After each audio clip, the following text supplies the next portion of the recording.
اللہ کے حبیب نے منع فرمایا، فرمایا کوئی اونچا اللہ اللہ نہ کرے، جب کوئی نماز پڑھ رہا ہو سو رہا ہو تو اس کے سامنے اونچا ذکر نہ کرو۔ کہتے میں ایک دن اونچا اونچا ذکر کر رہا تھا، اونچا اونچا میں ذکر کر رہا تھا، کیونکہ عشق لگا سی کھیڈا کھیڈ دینوں تے مینوں کھیڈا بھول گئیاں، میں کجل پایا سی یار دے ویکھنے نوں، پھر او دی یاد وچ روندے آئی ڈول گئیاں، حیدر شاہ اس گلی کدے نہ رول دی پر ہن تے رول گئیاں۔ کہتے میں اونچا ذکر کر رہا تھا تو حضرت عمر فاروق رضی اللہ تعالیٰ عنہ نے ڈانٹ دیا، فرمایا تجھے نہیں پتا حضور نے منع کیا؟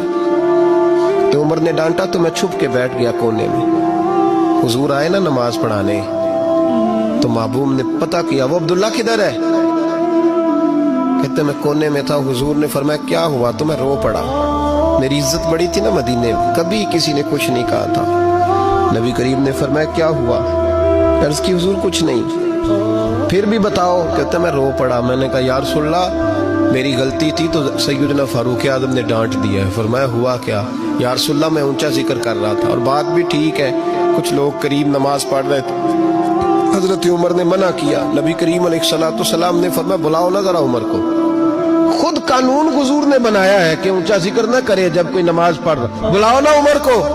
جناب عمر آئے تو حضور نے فرمایا عمر میرے عبداللہ کو کوئی نہ ڈانٹے، کسی ان پڑھ سے، کسی دیہاتی سے، کسی بھولے سے انداز دیکھے حضور کا، اسے کوئی نہ ڈانٹے۔ پھر حضور نے فرمایا تمہیں پتہ ہے یہ میرے لیے کتنی تکلیفیں برداشت کر کے آیا؟ صحابہ فرماتے ہیں یہ خوش نصیب ہے جس کی روح بھی محبوب کے ہاتھوں میں نکلی۔ اور جب جنازہ اٹھا تو حضور کی داڑھی سے ہم نے آنسوں کے قطرے ٹپکتے دیکھے۔ مدینے میں رواج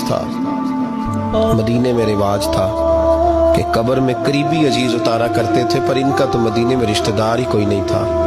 حضرت عمر فاروق اور جناب ابو بکر صدیق کہنے لگے ہم قبر میں اتارتے۔ جب ان دونوں نے اٹھایا قبر میں گئے تو کہتے ہیں کمال دیکھو اللہ کے رسول ہم دونوں سے پہلے قبر میں اتر گئے، اور حضور نے یا البدایہ والنہایہ میں موجود ہے، کہا مجھے دو میں قبر میں اتارتا ہوں۔ کہتے ہیں حضور نے تنے تنہا پکڑا، تنے تنہا قبر میں اتارا، پسے مردن فرشتوں نے جو تلاشی لی تو کیا نکلا؟ فقط ایک دل کے گوشے سے خیال مصطفیٰ نکلا۔ نبی کریم علیہ السلام نے قبر میں رکھا اور ساتھ فرمایا اے اللہ میں آج شام تک اس سے راضی تھا، تو بھی اپنے کرم سے اس سے راضی ہو جا۔